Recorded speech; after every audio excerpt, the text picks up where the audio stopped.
आसंता 9 तारीख रे ये द्वितीय किस्ती दिया बारीपदारू ये कार्यक्रम रे माननीय मुख्यमंत्री उपस्थित रही ये कार्यक्रम को रूपायन करेंगे। मते लगुच एथर पाखापाखी 40 लाख रु ऊर्ध्व महिला को दिज्व कोटिए नंबर जो हिताधिकारी हम 1 करोड़ जी हम तांको सेई जगह को डका ही सम्मानित करा जीवो कोटिए आउ एक जे हेथिले जे सुभद्रार 1 नंबर हिताधिकारी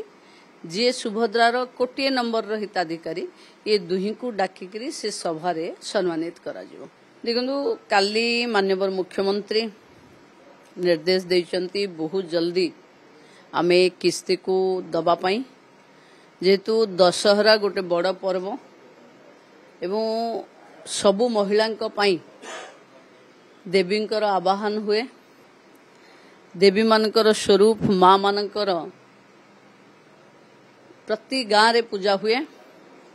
तेणु एथर आसंता 9 तारीख रे ये द्वितीय किस्ती दिज्व बारीपदारू ये कार्यक्रम रे माननीय मुख्यमंत्री उपस्थित रही ये कार्यक्रम को रूपायन करेंगे। प्रथम रे आमे 25 लाख 11 देइथिलु एथर पाखापाखी जेते अधिक एलिजिबल थिबे आमे 7 तारीख जे देते एलिजिबल हेबे 9 तारीख रे आमे समस्त को दे देबु एवं मते लगुच एथर पाखापाखी 40 लाख रु ऊर्ध्व महिला को दिज्व द्वितीय रे एबे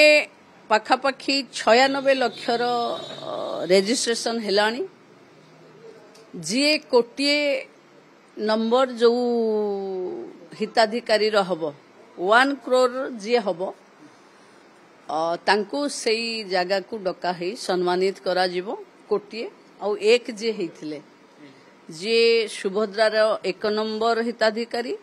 जे सुभद्रार कोटिए नंबर हिताधिकारी ये दुही को डाकिकरी से सभा रे सम्मानित करा जीवो। देखंतु सुभद्रा क्षेत्र रु आरंभ हबो सबुठु हाईएस्ट सुभद्रा बंटा जीवो बारीपदा रे